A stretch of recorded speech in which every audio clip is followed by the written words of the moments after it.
Sunday, November 26, 2023. I'm Anthony Davis. Welcome to the Weekend Show, where we take a deep dive into the news of the week. You can support my work and independent journalism at patreon.com/5minutenews. Joining us today is a lawyer, activist, co-founder and co-executive director of Partners for Justice, which provides collaborative support services to people facing criminal charges. Emily Galvin-Almanza, welcome back to the Weekend Show. Thank you so much for having me. I think this is your third time.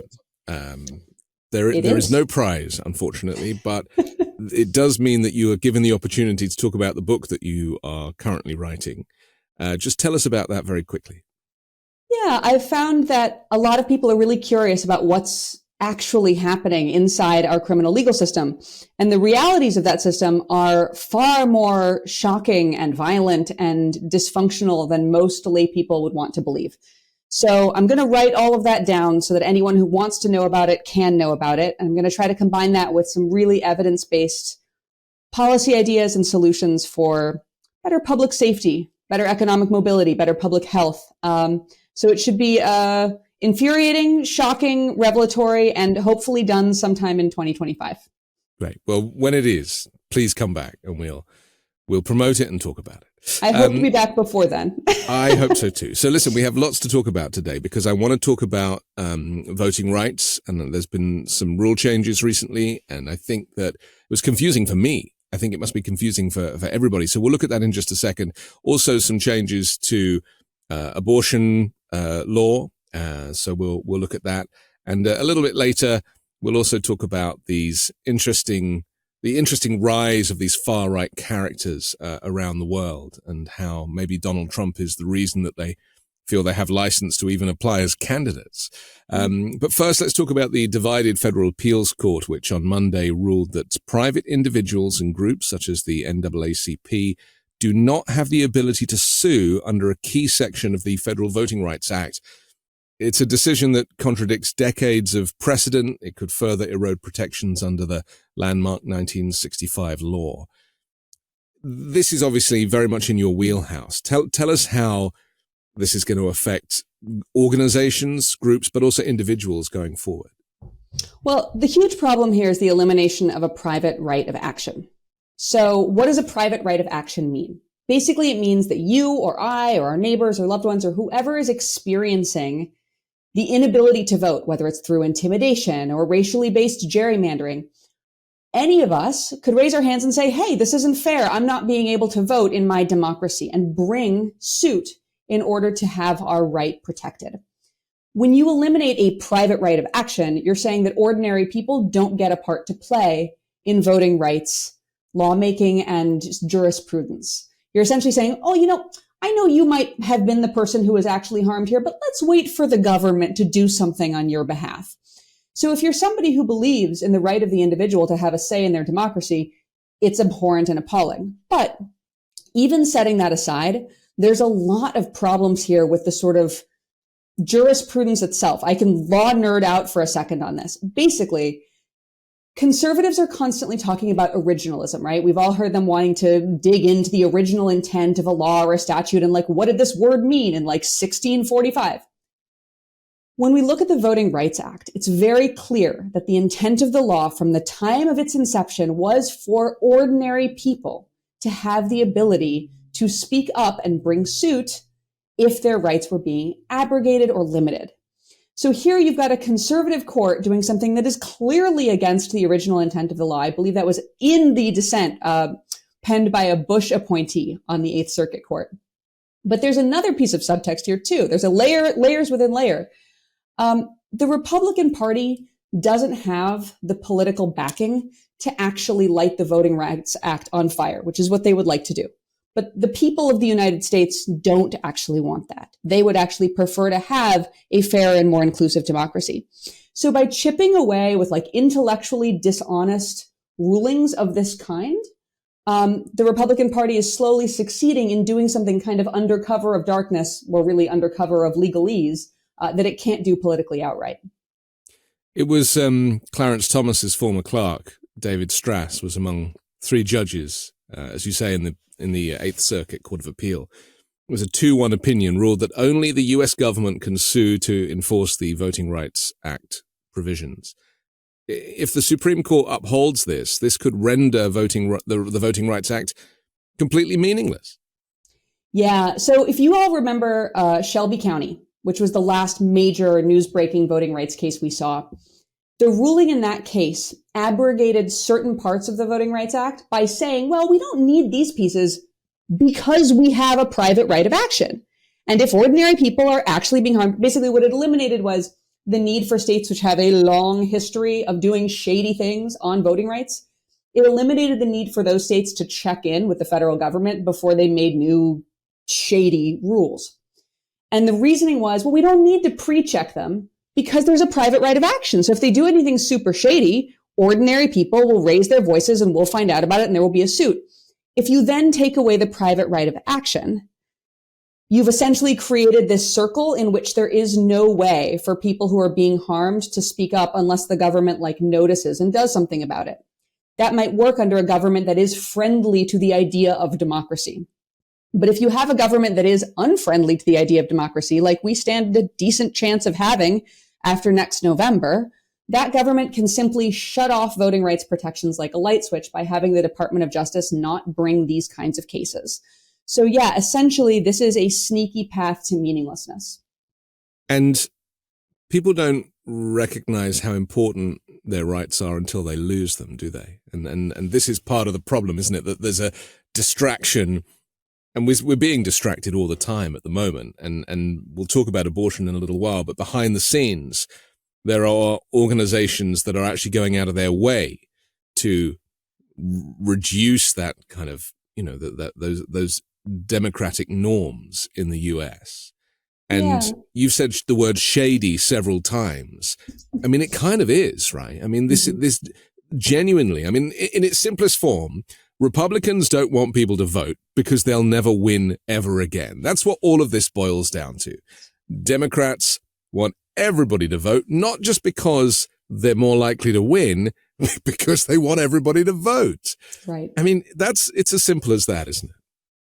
Yeah, I would push back a little bit against the idea that we only notice our rights once they're gone, because I think that there are huge swaths of Americans who are quite experienced with having their rights abrogated.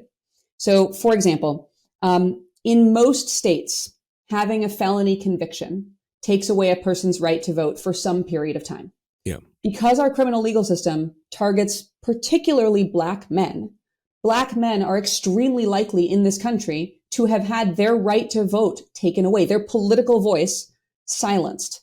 So for the Black community, or communities who are being, again, primarily targeted by racially based gerrymandering, they've been aware of this problem the whole time. The problem is when you use racially based gerrymandering and, yes, sneaky, shady tactics to strip whole communities, whole demographics of their right to vote and their right to be heard, you're perpetuating a cycle wherein those folks are never going to be able to have the political representation to then undo the laws that silence them. So I think that for a lot of Americans who have been privileged enough to not have this happen to them, yeah, these cases should be a 4-alarm fire. But for a lot of people, this is just more of the same. It's more of the same that the Voting Rights Act at its point of origin was designed to address. In this country, we have a total history of trying to marginalize and silence particularly Black voters. It reminds me, as you describe it, of those terrible video images we saw, police body camera video in Florida of the, Ron DeSantis's task force going over to people who were just hanging out outside in their front yards and being arrested for voting because they'd previously had a criminal conviction. They'd been released. They'd been told they could vote, but he changed the rules because, of course, he was trying to control the vote and get more for himself. And even the police were like, I'm sorry that I have to do this, but I have to do this. That's an example of this in many ways, isn't it? And that's a really deliberate tactic, too, because most of genuine voter fraud in this country is extremely rare. Yeah. As someone who's been a public defender for a long time and who has represented thousands of people, I have never had a voting fraud case. It's just really rare as a crime. But most of the time when you see it, unfortunately, if you just look at the data, much of the time it is happening amongst conservative voters. There was a lot of like double ballots for Trump kind of stuff going on. And so I think that when you look at the Florida situation, Ron DeSantis is a very strategic politician. And in a world where the talking point of, hey, there's not much voter fraud, and when it's there, it's usually on your side, bro, that talking point is damaging to him. So by creating a situation where Black disenfranchised voters in Florida were re-enfranchised by the voters of Florida, and then had that right taken back away by the legislature on a criminalization of poverty basis, by the way, they said, oh, you haven't paid off your fines and fees, so you still have no political voice. Yeah. Creating that really confusing circumstance and then directing district attorneys and police departments to act on that confusion is a way to manufacture instances of non-conservative voting fraud. So much of the conversation that I find us having with you and with other guests goes back to racism that is baked into the American way. And, it wasn't that long ago that Black people were owned and sold and bought in this country. And there does seem to be, obviously the civil rights movement made huge leaps, but I'm starting to think that maybe it really didn't go far enough, because now we're starting to see these, the rise of the far right, as we'll talk about a little bit later. In the process of that rising, I feel like civil rights is being undone. Yes, absolutely. Authoritarian regimes generally seek uniformity of a populace. In a country like this, though, there's so much, as you call it, baked in racism and division and bias and prejudice. And one of the thorniest things is that it's not individual. Yes, there are people who are individually racist, but the very structures of our country's, legal apparatus is built in a way that targets Black and brown people and poor people much more than anybody else. To give you one example, of all of the people who are arrested and prosecuted in America, 80% of them are so poor that they get a public defender.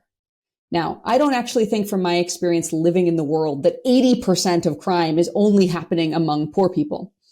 It's just the crime that we choose to prosecute and where we choose to allocate police resources and the quotas they hold and the targets they are given and the way they are trained specifically targets communities of color. And of course, this emerges directly from the legacy of slave patrols in the South and anti-union, anti-immigrant activity in the Northeast. So essentially, the way we've evolved as a nation has built racism into the very fabric of our country. And sometimes it's not even noticeable.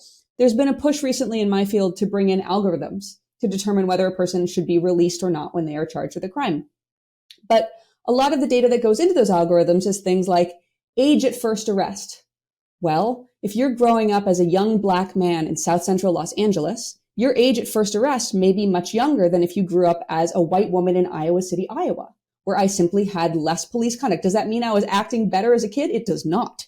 It means that when you flood neighborhoods with police and tell them to target and talk to Black children, you're going to create younger age at first arrest. And then that data point, which is already racially biased, goes into an algorithm that spits out supposedly neutral data that has the racism baked in. So it's not even the visible racism in this country. It's also the invisible. Republicans think that you're only racist if you shout the N-word at someone across the office. I mean, that's where the bar has been set for a lot of people on the right. And what you just described, the kind of cultural racism and systemic racism and all of these kind of elements of it that, regular white people would not even consider because they haven't struggled trying to get served in a bar, for example, basic things where people feel racism.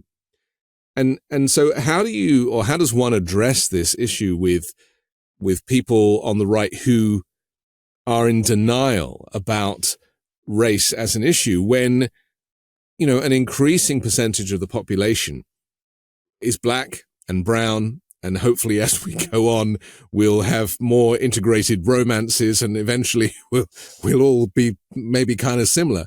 I mean, this is the issue, isn't it? That there is a denial that racism exists. And yet it is so blatant, even with the police shooting people, executing people on the street without a trial.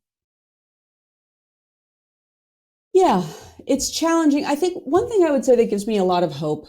I grew up in a couple different communities, and one of the communities I grew up in was fairly conservative, right on the Wyoming-Colorado border. Cowboy country, cowboy culture. I'm a proud rodeo kid. And I've had really fruitful conversations with friends from that place and that community and that culture. And the reason those conversations have been fruitful is two things. One, there's incredible evidence about the impact of racial bias, even when people are not intending for that impact to take place, these sort of inadvertent, baked in structural racism of this country. There's evidence. And the evidence is not, I don't think, challenging to understand or listen to, but you need the second element, which is a relationship of trust. I think one of the things I'm most proud of is that because I do hold relationships of trust with people who disagree with me on a lot of issues, we can have conversations where I'm able to neutrally present the evidence about what's really happening in my little sector of expertise. And I can get an honest ear because of that relationship. I think it's more and more challenging, though, to bring people who hold the information into trust-based conversations with people who disagree with them. I have a lot of white girl safety going into conversations like this. I can walk into rooms with people who might really look askance at other members of my family. But I can open that trust door to have these conversations when others can't. And so I think it's incumbent upon me as a person of privilege to enter into those conversations and have them. It's one of the reasons I'm working on the writing that I'm working on. But I don't think it's possible or fair to ask communities of color to once again shoulder the burden of entering into spaces with people who hate them and trying to educate those people. So I think really one of the solutions is building a lot more trust and stronger public education from people who can crack open the door with a modicum of trust. It gets confusing for some people sometimes when black police officers beat up or shoot black individuals.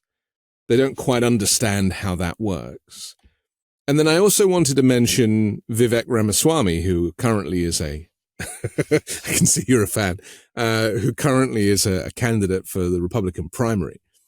I just want to read a tweet that he posted a couple of days ago. He just wrote the word truth. 1, God is real. 2, there are 2 genders. 3, human flourishing requires fossil fuels. 4, reverse racism is racism. 5, an open border is no border. And it goes on, like parents determining the education of their children, and the nuclear family is the greatest form of governance known to man. I mean, that's like Jenny Holzer, but in reverse. Yeah. That's terrifying. Yeah. But this is why I wanted to read it to you. And the fact that he wrote truth at the top before these points of order, I was just like, man, this is a man with brown skin who should know better. I mean, this is what is confusing some people, is that the traditional prejudice is being called into question by people who don't necessarily understand the bigger picture. Yeah, I think there's some stereotyping in that too. I mean, there's no such thing as a monolithic group of people. So for one thing, the point I just made about wanting to leverage my privilege to have hard conversations on racial bias, that doesn't mean that there's a right answer about who should be having those conversations. I mean, I would also simultaneously argue that the people most important in those conversations are the people who've actually experienced racial bias, and that the people closest to the problem, as Glenn Martin says, are also closest to the solution, but farthest from resources. But that doesn't mean that every person who holds identities that make them proximate to a problem carries the same views on that problem. I think what you started at this question with police, when police of color carry out acts of violence on other people of color. And I think what that really drives home for me is the degree to which the system of policing itself, again, the racism is not individual. It is structural. If you are a Black police officer in a police force where you are being told every day your life is in danger, your only job is to make it home safe at night. These people on the street are animals. They want to get you. Whoever you are, if you are in that uniform and in that job, you are walking out onto the street terrified. And you might be terrified of people who share identities with you. But the structural racism, the sort of white supremacy of the way police are educated, trained, incentivized, who gets marginalized in the force and who gets promoted. I mean, there's the possibility of building in the values of white supremacy into a system of training, so much so that people just carry them out without taking a personal view that would suggest racial animus. Look, you don't ask me to psychoanalyze Vivek Ramaswamy, but I think that the Republican Party is a party that is advancing positions which necessarily depend on not listening to certain sectors of people. So for example, on climate change, I love the old joke about climate change, right? Which is like a worst case scenario. What's our worst case scenario if we take action on climate change? The worst case scenario is that we've built a better world. I think really the problem here is that the people incentivized to continue fossil fuel production are people of great privilege and wealth. And the people who stand to be harmed the most by its production are people living in poverty and often living in, non-Western countries in the global South, people living in regions that the Republican Party would really prefer not to hear from. I think there was a particular word that our former president used pertaining to those countries. So on all of these issues, Vivek Ramaswamy is echoing the position of white men in power. Yeah, well, that's why I read the list, because it's each point it has racist connotations, and really, this is why, because you said about having difficult conversations about racism, and I want this to be a difficult conversation about racism, because I recognize that, which is why I'm trying to play devil's advocate a little bit, because I recognize that whilst we are, some of us have the time to intellectualize the difference between that brown person and that brown person, there are so many people in America who are not. They take everything at face value, and the Republicans are playing on that, because when he talks about an open border is no border, that is a race conversation. Yes. Again, that is about racism. It's not about, there's plenty of landmass in America to have everybody come here. There's plenty of room. We can build cities if necessary. The point is that his racism is so clear. And we have the same problem going on in the UK at the moment. They're talking about deporting people to Rwanda. I mean, it's like, where did Rwanda come from? It makes no sense. It is fear-mongering, scaring people, and also confusing the message. And I think that this is kind of where we're at here at the moment. There's all of this noise about race and immigration, and there are two genders, and, Christian nationalism, and all of this stuff.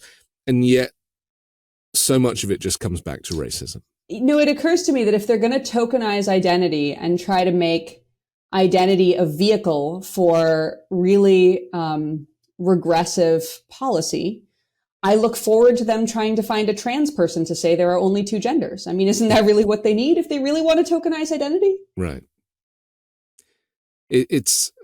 We need to take a pause for our sponsor, but I want to come back and flesh this out with you, because I think we're onto something, Emily. I think we're onto something. Okay, back on the weekend show with Emily Galvin-Almanza next.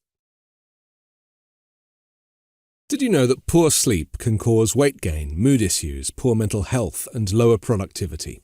Sleep is the foundation of our mental and physical health and performance in our days. Having a consistent nighttime routine is non-negotiable. When I don't get enough sleep, trust me, you don't want to be around me the next day. Introducing Beam Dream. We've been raving about Beam Dream's powder, their healthy hot cocoa for sleep.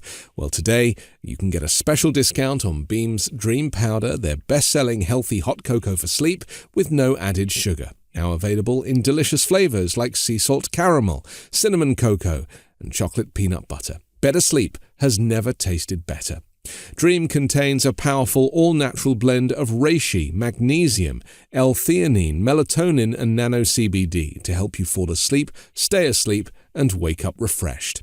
A clinical study recently revealed that Dream helped 93% of users wake up feeling more refreshed, and 93% reported that Dream helped them get a more restful night's sleep. Just mix Beam Dream into hot water or milk, stir or froth, and enjoy before bedtime.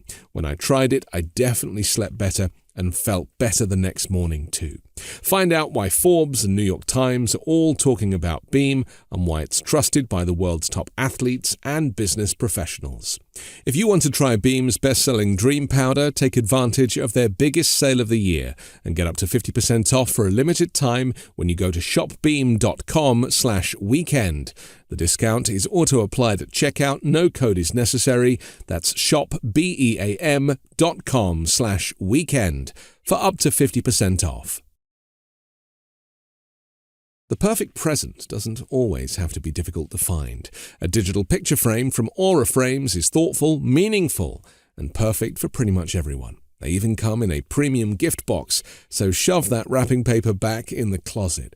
I find it hard to find gifts for my mum every year, but this is perfect because you'll get to see multiple pictures of me and the family. Pick up one of their frames, easily set it up in minutes, and start sharing your favorite photos and videos using the free Aura app.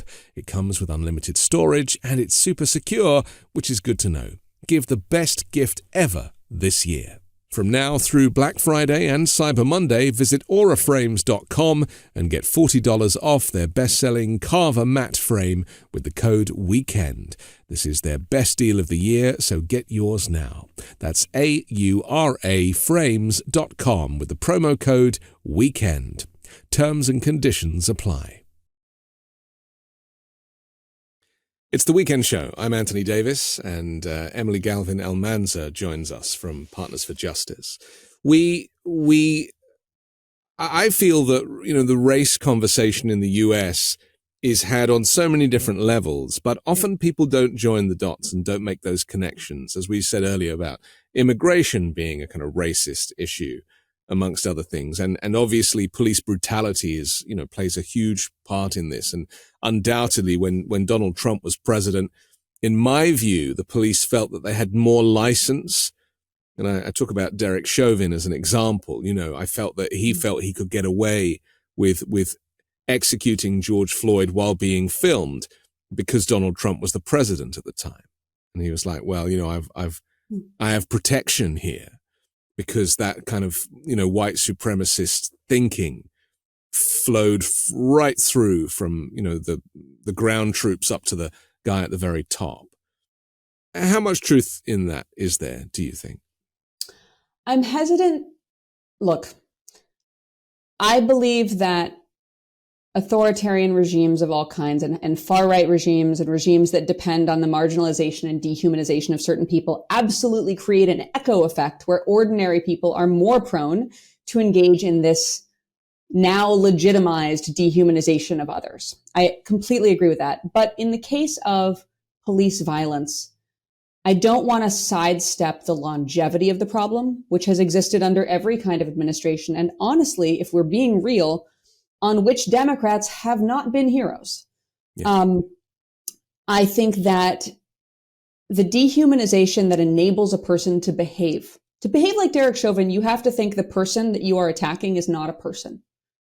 You might see them as an offender, a felon, a perp, an ex-con, a subject, a target. There's a million words in the system, and what those words are designed to do is make the person who's doing the violence not feel feelings about the violence they are doing. And that's not Donald Trump's fault. Certainly things get a lot worse when you've got the president cheering on violent acts against marginalized people. But at the same time, those actions have been happening and have continued to happen. And one of the things that's been most disheartening to me is as we get farther from 2020, we see a slight lessening of interest in the racial justice and police violence crisis in America. We see, even in my sector, from time to time, I see philanthropic entities moving towards other issues, other topics. And I sort of think to myself, did you check the box on racial justice? Like, Are we now so far from the murder of George Floyd that we can say we got it done?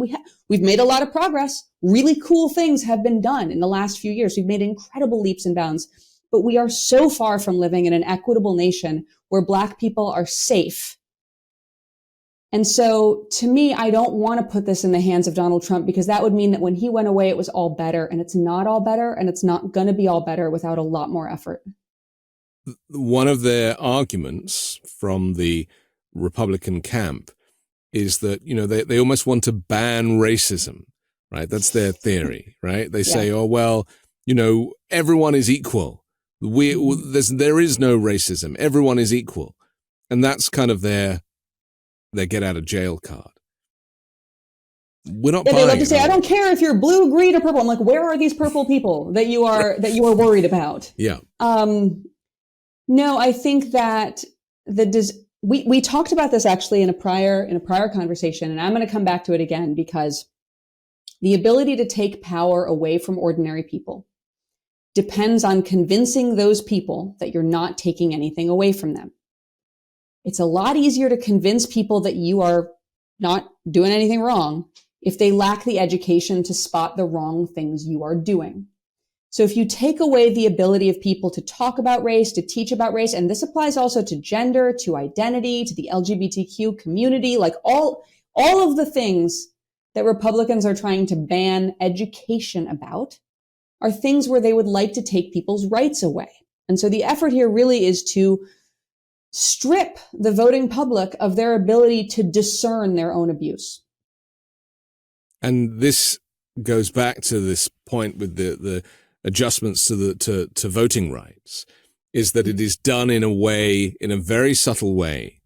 Do you know, I often say that if all of these laws that took away our freedoms were announced on one day, as opposed to over a period of years, people would be protesting up in arms on all sides, going nuts.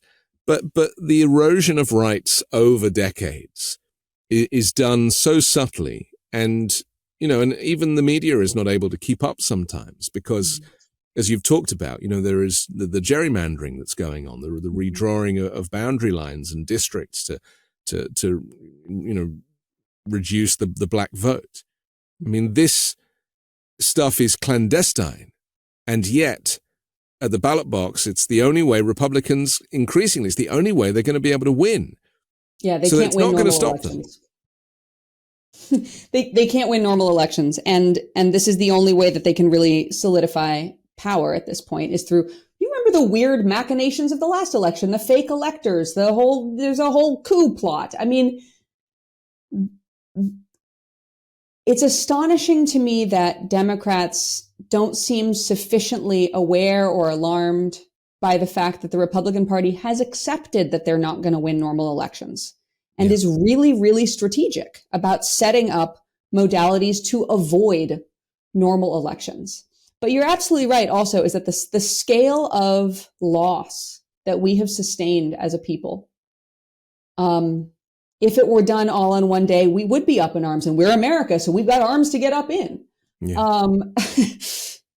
Maybe not a good thing, but I think that it's this boiling frog thing, and also the very strategic burying of things in boring cloaks, right? So like this voting rights ruling, at the time the Voting Rights Act was written, it was very easy to put in a private right of action that ordinary people could bring suit on this thing.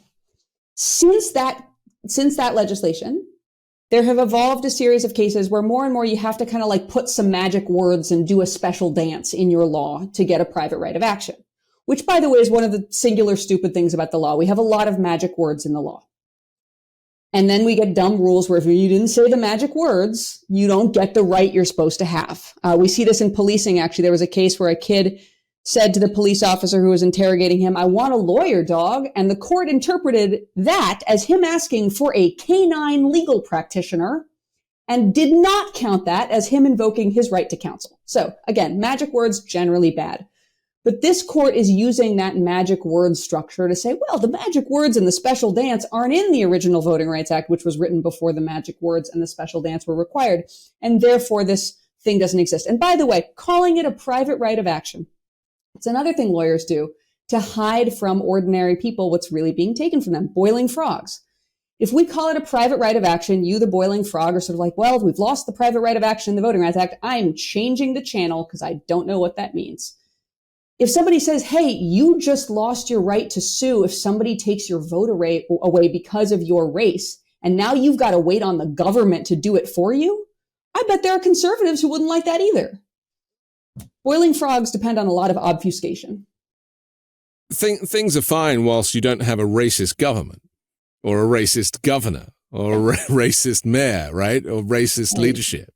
Yeah. You know, you, and this is why I think it's so frustrating to me and people I talk to about, you know, the criticism of Joe Biden being too old. And it's like, you do understand that he's not racist, and that is kind of important. You do understand that he cares for people other than himself, and that is kind of important, that he's not a fascist, that he recognizes the threat, which is part of the reason why he came out of retirement to take this job in the first place. You know, and also, and people don't mention that his age doesn't affect his policy-making decisions. You know, it might affect his gait, it might affect his speech, but it doesn't affect his ability to be the president. And you know, I've asked guests recently, you know, is this forthcoming election that is a year away now, is it more important than the last one? And a lot of people are saying, yeah, I mean, now that we know what we could look forward to under a Trump presidency, the retribution and the hate and all of the kind of added value that he's offering, you know, now is the time to kind of ring the alarm bells as loudly as you can. Yeah, I think I have a lot of fear about this next election because I understand when I hear from progressives, especially young people, about the ways in which they believed in some promises that were made at the time of the last election, and they haven't seen those promises come to fruition. They don't care about the why. They don't care about the nitty-gritty. They're upset. Yeah. And the reason this frightens me is, for one, a lot of these things are messaging problems. Like I wish that our presidential team would help clarify a lot of their achievements and a lot of the ways in which the things they haven't achieved have been beyond their control. Like I feel like we need messaging, we need crisis comms as if he was really unpopular, because with certain groups, he is really unpopular and he needs to message in a way that begins to address that. And increasingly with young people because of the war in the Middle East, and they feel that his allegiance to Israel is problematic for him. And yeah, I mean, I remember I saw some messaging where, you know, I was thrilled to read news of a potential ceasefire. And then there was already critique like, well, sure, you negotiated the ceasefire, but you also were complicit in creating this conflict in the first place. And I hear that. I think here's where I stand. I wish more people thought about the presidency as a team and not as an individual. And here's why. It's on both sides, actually. On the conservative side, a lot of the, believe it or not, a lot of the worst things that Donald Trump could have done as president were stymied by people around him who did not carry out those things. People who might disagree with me on everything, but did us all a great service by choosing to slow roll something or not follow an order in order to protect the American people and to protect our democracy. John Kelly, Mark Milley, plenty of them. I think that Donald Trump has learned a lot about the way in which the presidency actually operates as a team. And the president by himself can't do a lot of things without cooperation from other actors. And I think that understanding makes him much, much, much more dangerous a second time around, because he knows which positions he needs loyalists in. And we've seen that he can very easily be surrounded by loyalists. There's a lot of plea bargains happening right now by people around him who did some things they would not ordinarily perhaps have done because they were in his ambit. So I think that lesson makes him an infinitely greater risk a second time around. On the other side, I think there are people who do have questions about Joe Biden himself, the person, the man.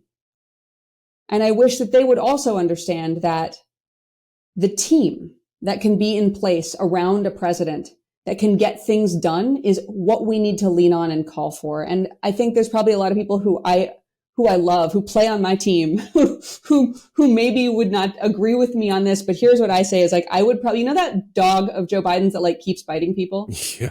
I would vote for that dog over a second Trump presidency, because there is not an equivalency. You've got one side who is part of an effort to subvert democratic power and electoral integrity, and also has talked about like targeting his enemies and like putting people in confinement.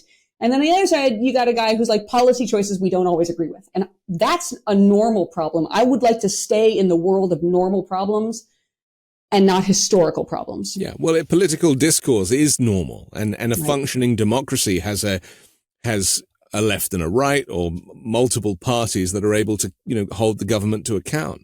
We should also say that Joe Biden's cabinet is the youngest and most diverse in history.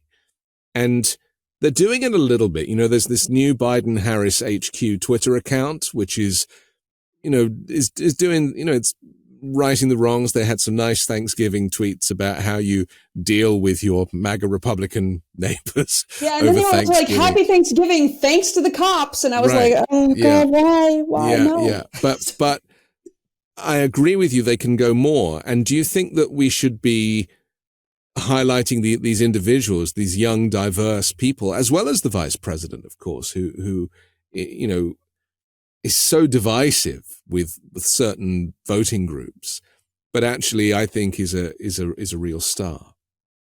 I'd love to hear more from a lot of people. And I think one of the biggest challenges right now is that it has been for the better part of a decade now, a media environment in which it is really hard to get anything through, because at the same time as you might have, Biden's young, brilliant secretary of something talking about this amazing achievement that they've just made through their agency, you've got like, school shooting and a terrorist activity and a climate crisis and a war or another war. And, I think that, the need, when I say strategic comms, I mean traditional comms aren't necessarily going to cut it right now. And yes, platforming people who are really exciting, who are the leaders of tomorrow, who are achieving things behind the scenes in real ways. There's a lot of traditional politics that involves like doing amazing things behind the scenes and then never telling anyone about it. I would like to hear about it. And I think we need smarter people finding ways to force that information through, even in the challenging media environment. I would agree. I mean, some people are talking about switching Joe Biden out for Gavin Newsom at the 11th hour and stuff like that. I mean, it's very dangerous, isn't it? That because the threat is so great, the threat of fascism is so great, that strategically they need to be bringing in like the best marketeers on the planet at this moment in time. I think we'd all be happy to chip in to pay for them. Do you call it a complacency? Or is it the fact that, and I suppose this is the alternative view, is that actually Donald Trump and his surrogates make so much noise, but actually they haven't won anything for years, not since 2016. And so, sometimes I personally think that people are becoming wise to good and evil, and are becoming wise to the rise of authoritarianism, and abortion, which I want to talk about next, is obviously the key issue.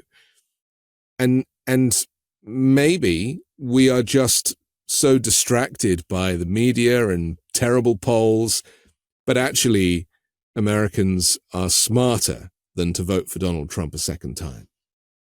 I hope so. I mean, look, I think that one point that's been made to me, which I think is a real point, is that by having a primary, Republicans get to take a lot of airtime, and we have to hear from all of them at their debates, and we have to wonder about what Ron DeSantis's shoes are really made of.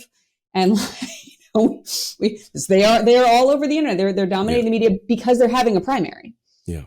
And I am not my area of expertise is not political strategy.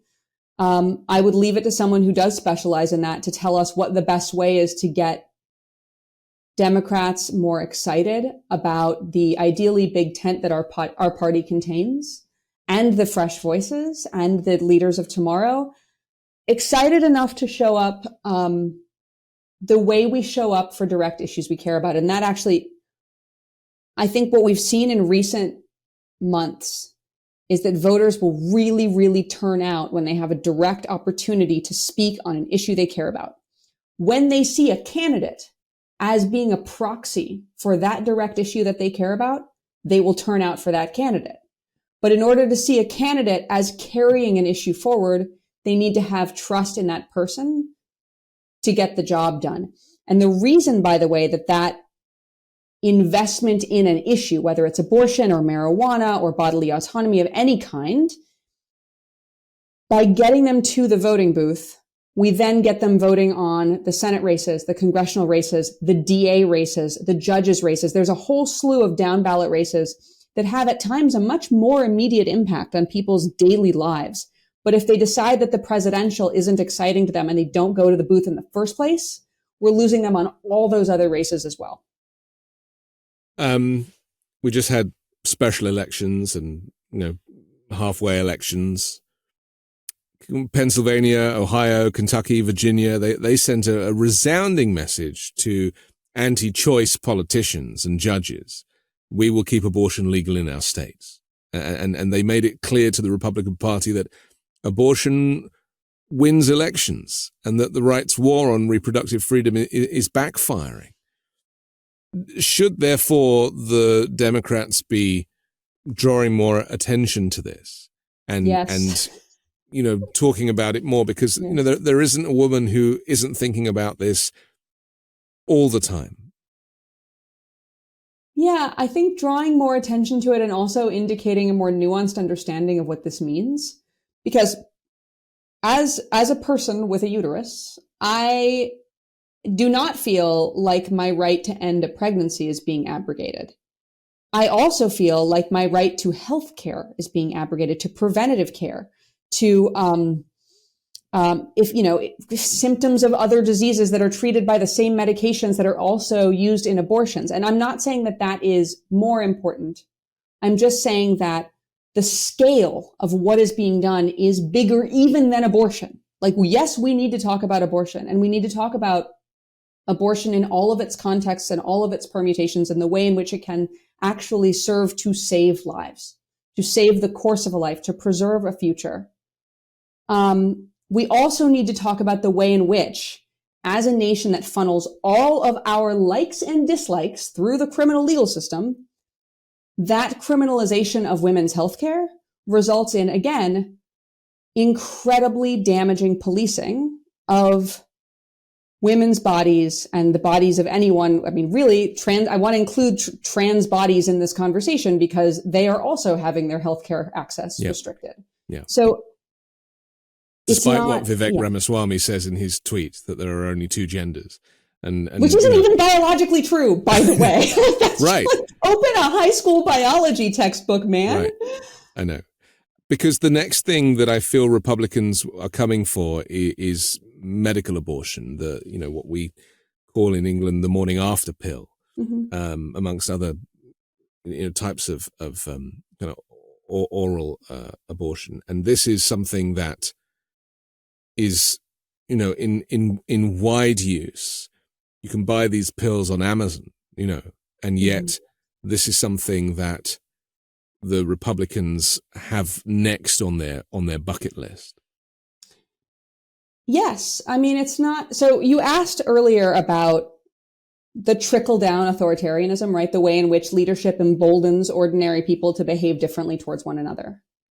And I think this trend towards controlling and dehumanizing people who carry pregnancies is already having terrifying effects. There was a case in Ohio of a young woman who was experiencing a stillbirth, which is, of course, a devastating loss. This is the loss of her child. And she went to the hospital and they sent her home. And she went to the hospital again and they sent her home again.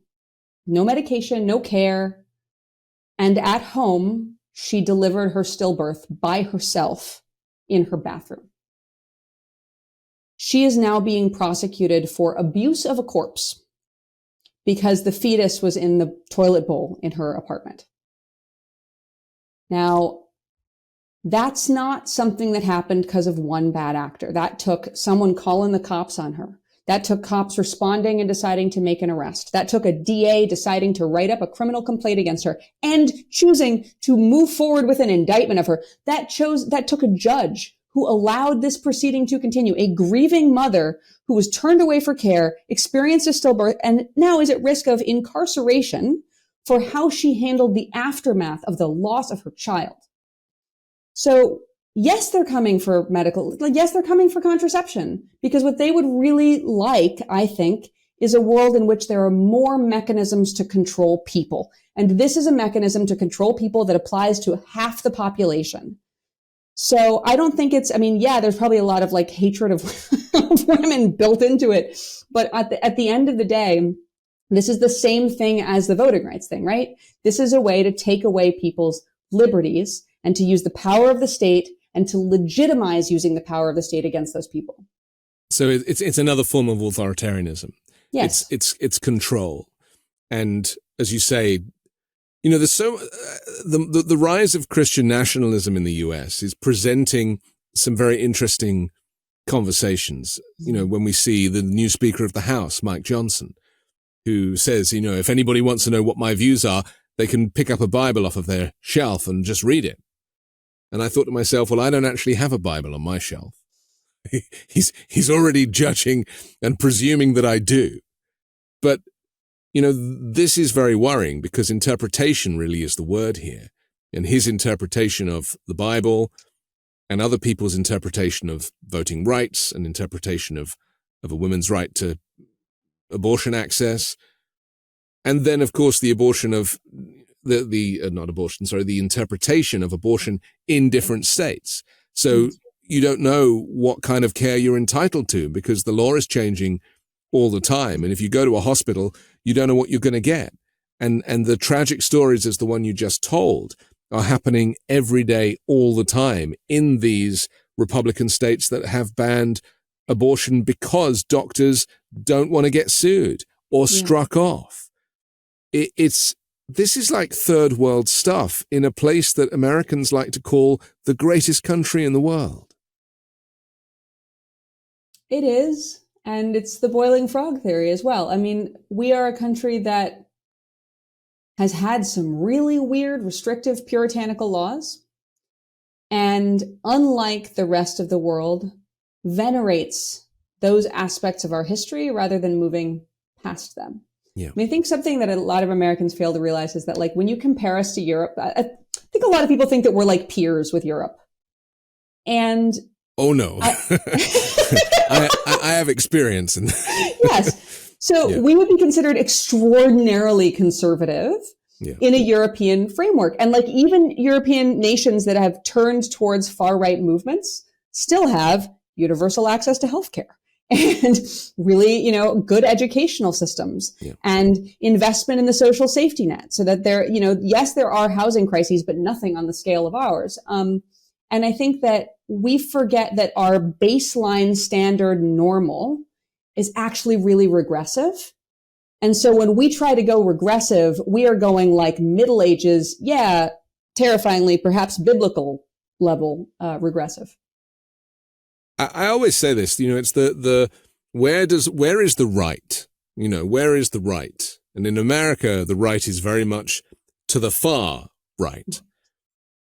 But the right, say in the UK, for example, you would consider it moderate, I suppose, because nobody wants to get rid of universal free healthcare. Nobody wants to get rid of the welfare state, the support for people who can't work. It's very interesting how your parameters for normality are different depending on the country you have been born into. And this is why I encourage everybody to emigrate just for a little bit, just to get a sense of how it happens elsewhere. And I want to talk about this rise of the right that is happening across other nations as well. We just saw in Argentina a guy who is a lunatic. I mean, he's brandishing a chainsaw. That's his kind of, that was his brand, the chainsaw. Getting elected in Argentina. We've got to take another quick pause for our sponsor, but we'll come back and take a look at these characters next here on The Weekend Show. Cold turkey may be great on sandwiches, but there's a better way to break your bad habits. We're not talking about some mind voodoo from your crazy neighbor or something you have to learn from a big, thick book. We're talking about our sponsor, Fume, and they look at the problem in a different way. Not everything in a bad habit is wrong. So instead of a drastic, uncomfortable change, why not just remove the bad from your habit? Fume is an innovative, award-winning flavored air device that does just that. Instead of vapor, Fume uses flavored air. Instead of electronics, Fume is completely natural. And instead of harmful chemicals, Fume uses delicious flavors. You get it. Instead of bad, Fume is good. It's a habit you're free to enjoy and makes replacing your bad habit easy. Your Fume comes with an adjustable airflow dial and is designed with movable parts and magnets for fidgeting, giving your fingers a lot to do, which is helpful for de-stressing and anxiety while breaking your habit.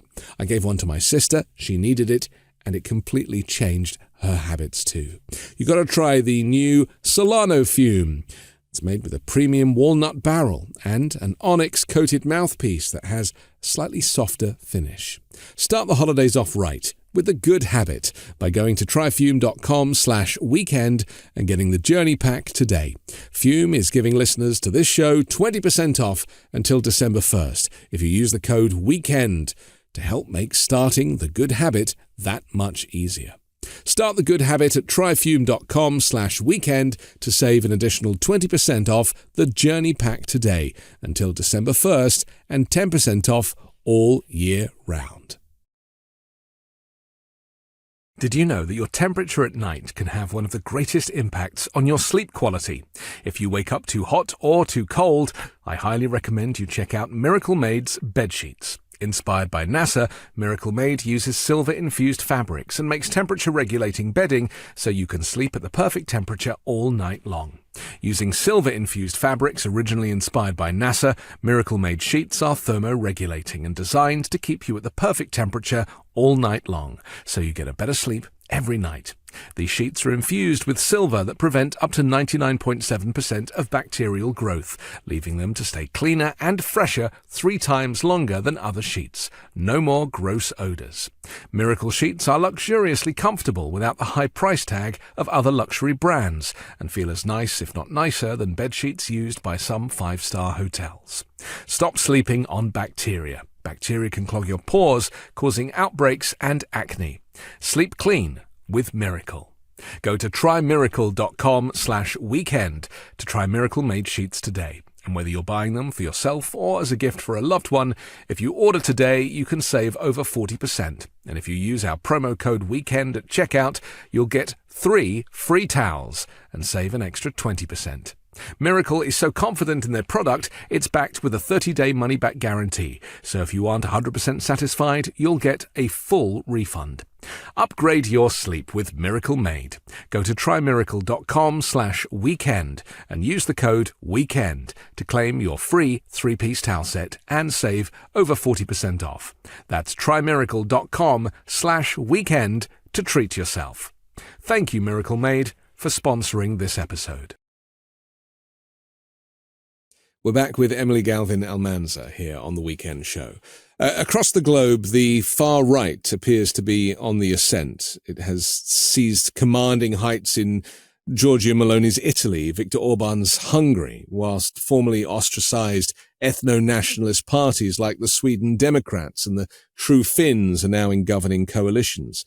Argentina's just elected a president, this character Javier Milei, who promises to commodify all facets of social life, and accompanying that with rabid anti-feminism and culture war invectives. He says, in my government, there will be no cultural Marxism. We're hearing the same from Donald Trump. You know, he is now invoking the language of Adolf Hitler. And we've been looking at how the speeches are the same. referring to vermin and using identical language. You know, despite everything you and I have just been discussing about what is normal, there is a gravitation towards these populist, extremist characters who pretend to be, you know, there for the people, but actually have no interest in that. They either want to burn it all down or just cause chaos. Where, you know, if this is a pandemic of authoritarianism, it's not looking good for the US next year.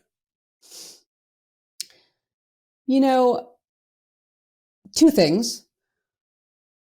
First is that I think that your use of the word pandemic is really relevant here, because authoritarians rise through fear. One of the things I see in my sector, which is really interesting, is that people's idea of whether crime is rising or falling, which, by the way, is just a proxy for whether they feel safe at home. It follows very consistently with whether their preferred political party is in or out of power. So when people's party is out of power, they think crime is rising, whether or not it actually is rising. Why do we link our idea of power to crime so thoroughly? Well, because people generally are asking when they go to the voting booth or when they decide who to support some version of, am I safe? Will this person fix our economy? Am I safe? What about our healthcare system? Will I be able to get a healthcare if this person's elected? Am I safe? Will I be able to keep my job? Am I safe? There is no aspect of our government's role in our community that doesn't have something to do with whether we feel like we're okay. So when people feel really, really, really not okay, not safe, I think that there is a danger and a tendency to turn towards people who either express wanting to tear everything down, perhaps with a chainsaw, or people who are expressing extremist ideas of what the right answer is.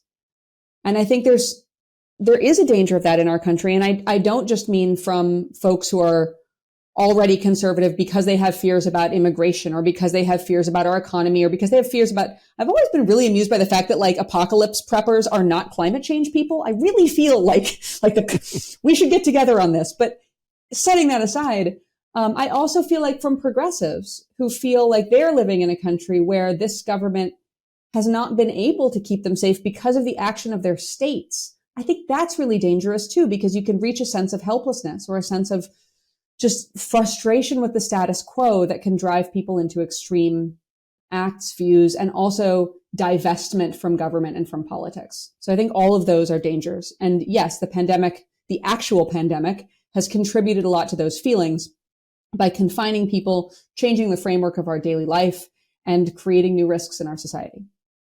I actually think the word populist is the wrong word, and the media uses it a lot. I see populist as maybe somebody who is more generous and kind of very much in the present, but I don't see Donald Trump as a populist. I see him as an authoritarian. And I think the choice now is between democracy and dictatorship. I mean, let's not forget that speech that he made. I can't remember if it was his inauguration speech or if it was before, but he said, "The American dream is dead. I alone can fix it." That is what they're doing here, isn't it? They are breaking stuff. I mean, he broke democracy by denying that the election was, by saying the election was rigged. And now he's saying, if you vote me back, I will bring democracy back to America. Yeah, but it's also, it's relying on this idea that the American dream is dead. What is the American dream? It's hope. It's your aspiration. It's the idea that anyone can succeed. It's the idea that you can have a house and the ability to put food on the table for your family if you just work hard enough. Yeah.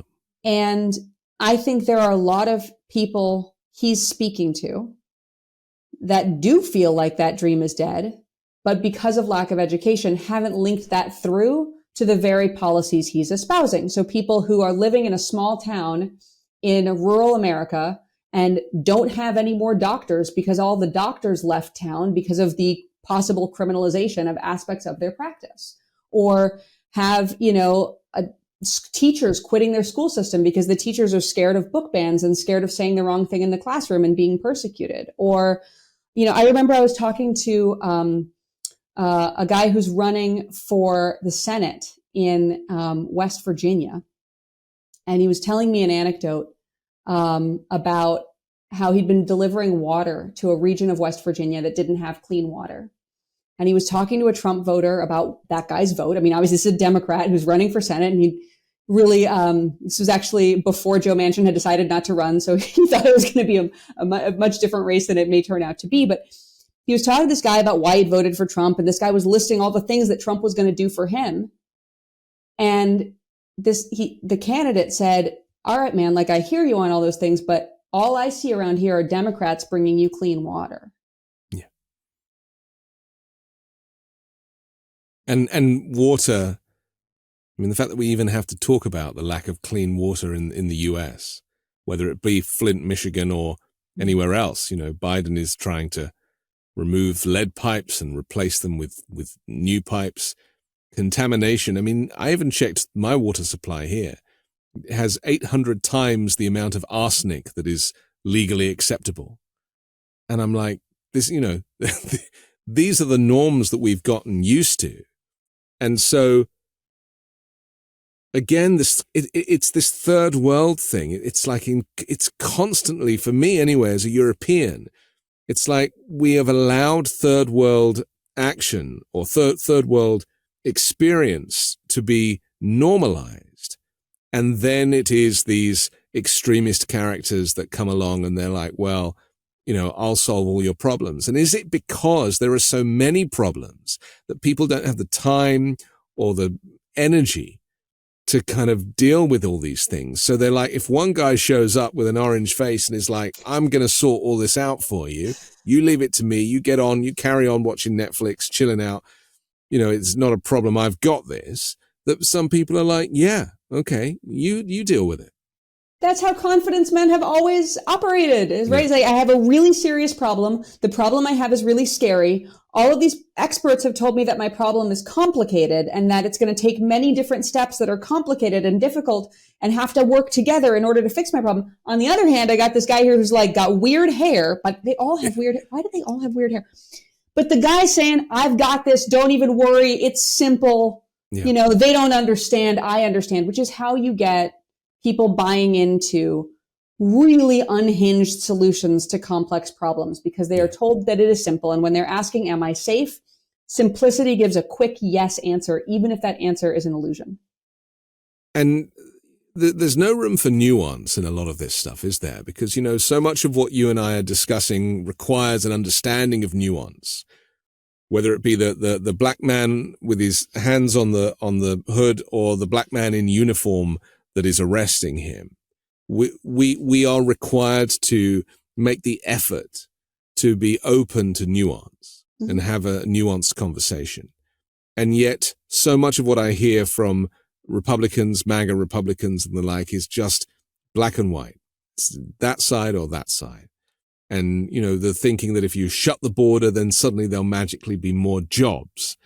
I mean, none of it makes sense. And yet people don't have the time for the nuanced conversations. Yeah. Yeah, I think that, again, this comes down to education, tolerance for complexity, as you point out, for nuance. I think there's also a certain level of comfort with ambiguity.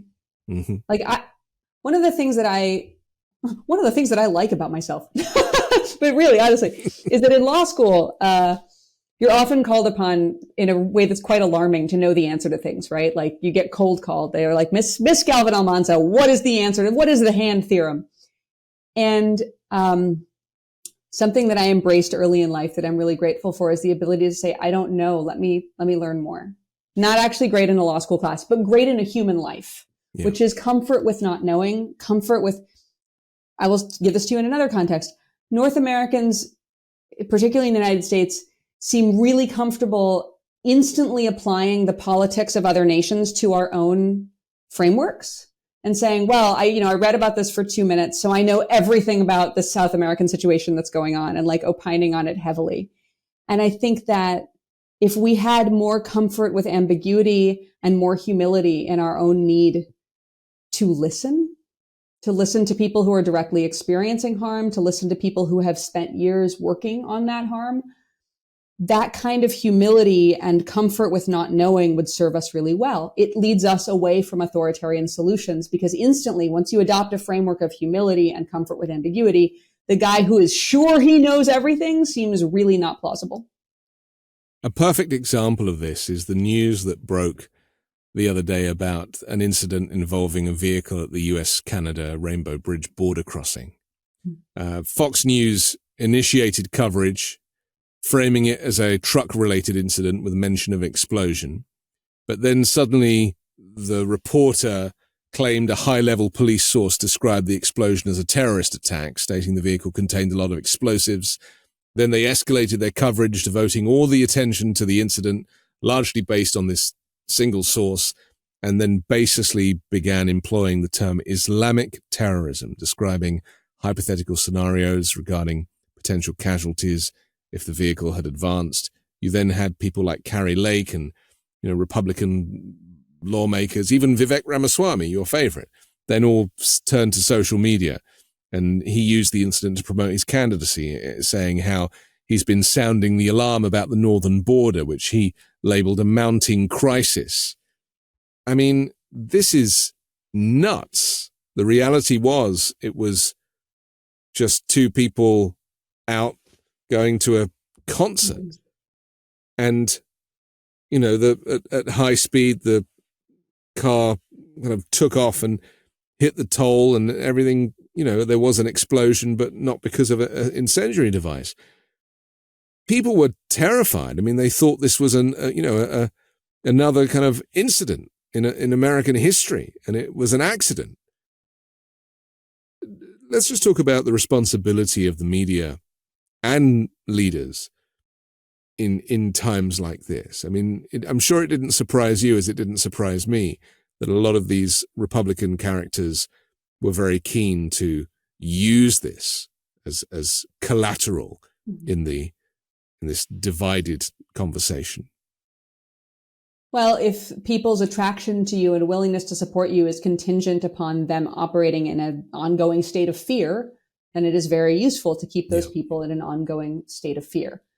Logic be damned, because honestly, if people wanted to breach the Canadian border, like the Niagara Bridge is like, yes, I've been there. That river scares me. It's huge.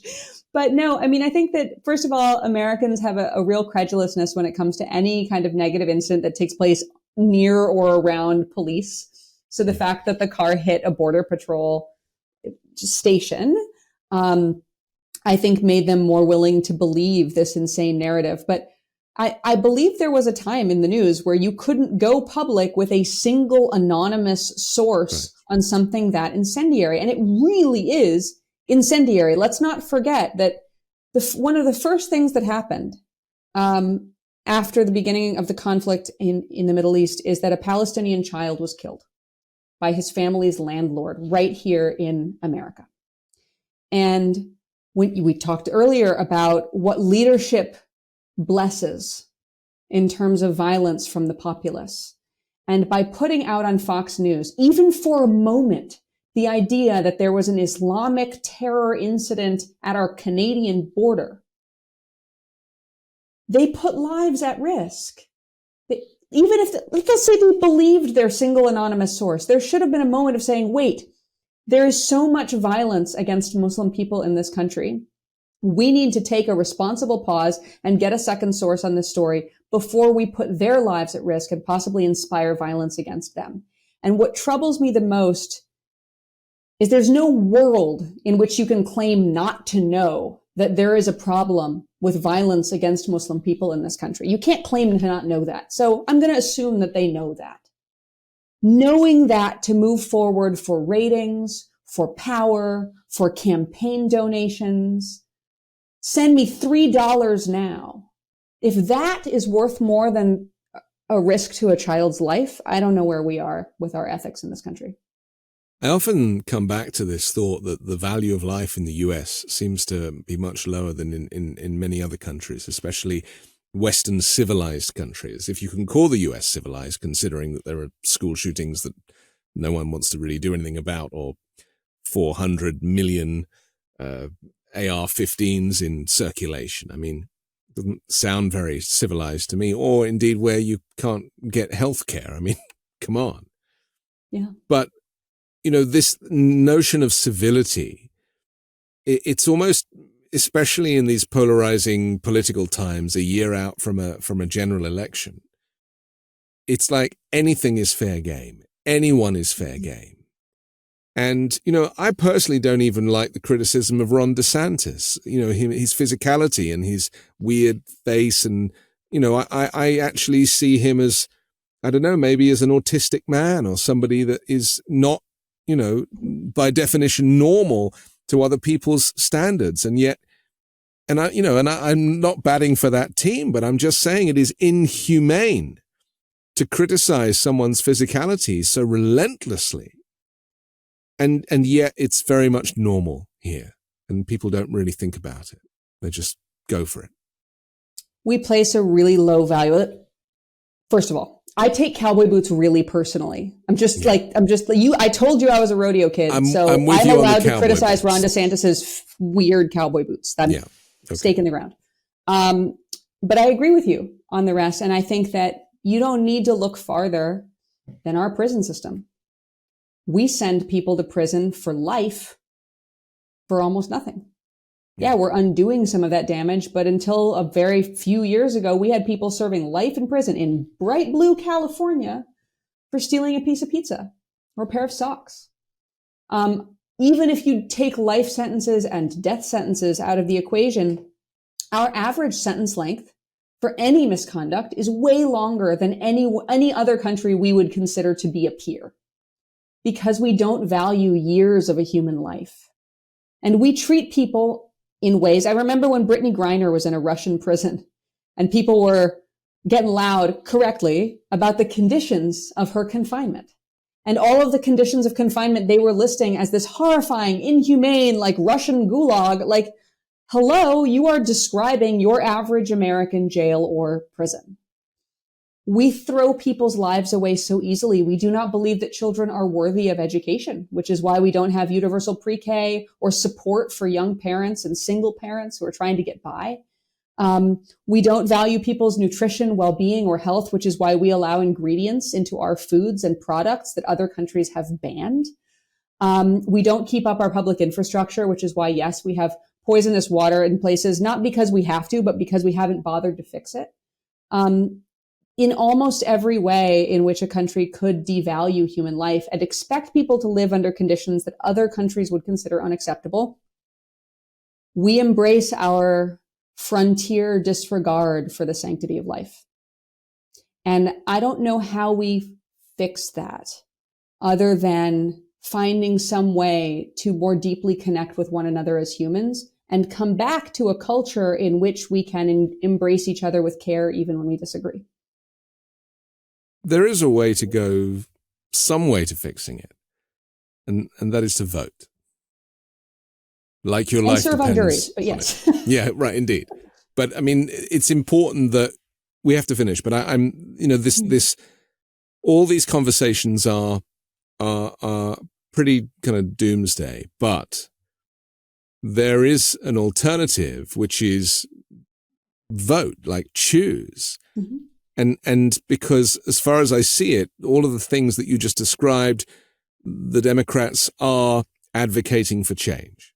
Doesn't happen overnight, but they'll get to it. And there is a chance that if there were three branches of Democrat government, multiple years, then actually the US could turn around pretty quickly.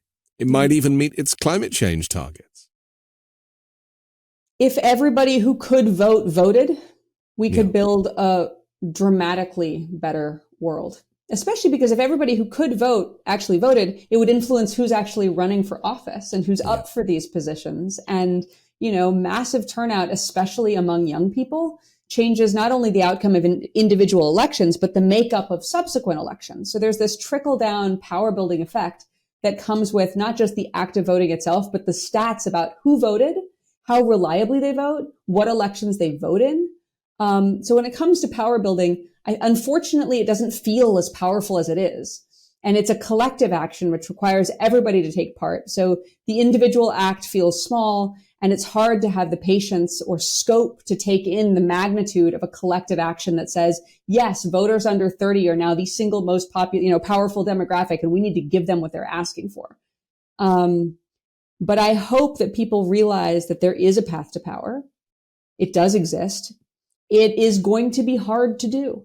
There's going to be weird registration hurdles. There's going to be long lines because, again, in a country with voter suppression, they make it real hard to vote. There's going to be fussing about absentee ballots. There's going to be all the things. And it's going to require everybody's efforts to not just bring ourselves to the polls, but bring our neighbors and our friends. And to push back against our friends who say, like, F it, they're all the same, because they are not. I have hope that we can do it. It's not a guarantee. Okay. Emily Galvin-Almanza, thank you for joining us on the Weekend Show. Thanks for having me. Do subscribe to my new show. It's called Uncovered with Ron Filipkowski. We do it live every Wednesday on the MeidasTouch network. And don't forget to support me and independent journalism at patreon.com/5minute news. You can download my daily podcast called 5 Minute News every morning, and join us next week with a brand new special guest and more factual news stories to discuss on the 5 Minute News Weekend Show with MeidasTouch.